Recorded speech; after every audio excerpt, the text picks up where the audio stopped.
What the Book of Boba Fett should have been. The series should have started with Boba collecting a couple bounties and establishing how cold he is and his fighting ability dispatching anyone in his way with relative ease. But at some point he goes after a bounty that is actually another bounty hunter, one he has never heard of. When he discovers where this bounty is, he seeks him out. The place is quiet as he slowly walks through the ancient giant stone city on a distant planet. He's suddenly ambushed. It's a trap!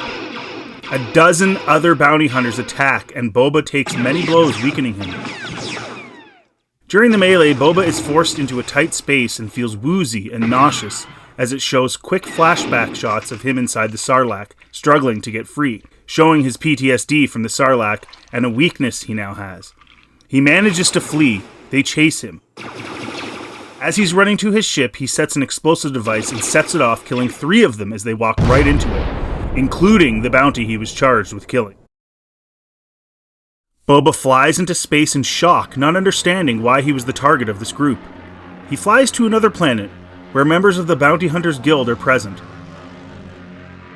He speaks to them, and they inform him that he made a deal with the wrong guy, as there is a faction of the guild that has gone rogue.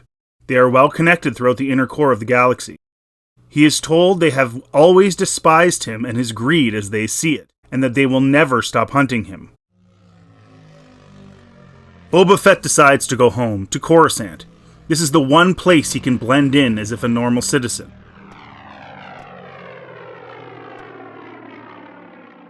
After a night in his bacta tank, he goes out to a local cantina. No helmet or armor, just a man blending in with society. At this point, none of the hunters know what he looks like or his true identity.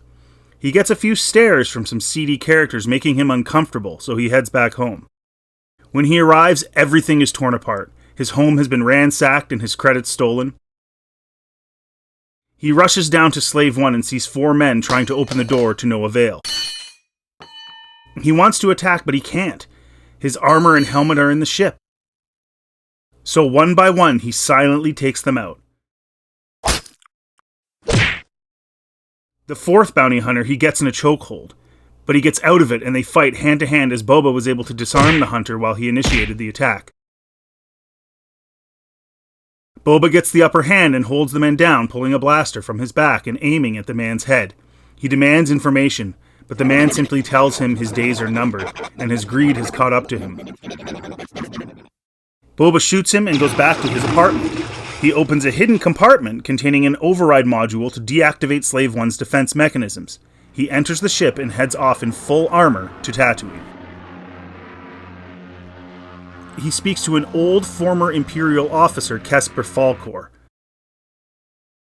"Long time since we last spoke, Boba Fett. I see you cheated death. The only way those men knew where I lived was through Imperial information." "Ah yes, Boba Fett, always quick to business. Always a risk in collecting bounties from the Empire. There is much by way of credits for information like that. Surely must have been a high-ranking officer at some point." "But who is it? Tell me everything you know." "I know there would be no one fitting the description this far out. Most of the officers received asylum on Abrogado Ray. There's much disarray on Abrogado these days." "What kind of disarray?" "Let's just say it's a smuggler's paradise. Contracts and contacts galore. Former officers find the smuggling game appealing. Smugglers find the officers enlightening. So much information in their pompous, greedy minds." Boba leaves a few credits on the table. "Is Mayor Cooler still in business?" "Yes, relocated to Mosentha."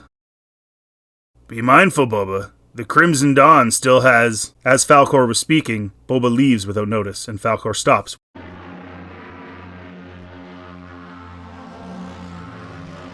Boba reaches Mos Entha, leaving his ship a ways away behind a large mesa. He walks through the main street as many Jawas and other residents move out of his way, looking and talking as they assumed he was dead. He reaches the entry to a large structure with 2 large armed Wookiees. They yell at him. Boba shows a hologram image from his wrist of Mayor Cooler. He then attempts to get in, and they block him. He crouches down, ready to attack them. Wait! Boba, I see the Sarlacc didn't dispel your killer impulse. Move out of the way, you two, as the Trandoshan pushes them. Come, Boba, I know you're here for something special. You must have spent some time routing out my location. I need weapons. Ah, so not much has changed, I see. Something bigger after, eh? Boba remains silent. Cooler sends his helpers to bring a crate full of a multitude of blasters and weapons onto Slave 1.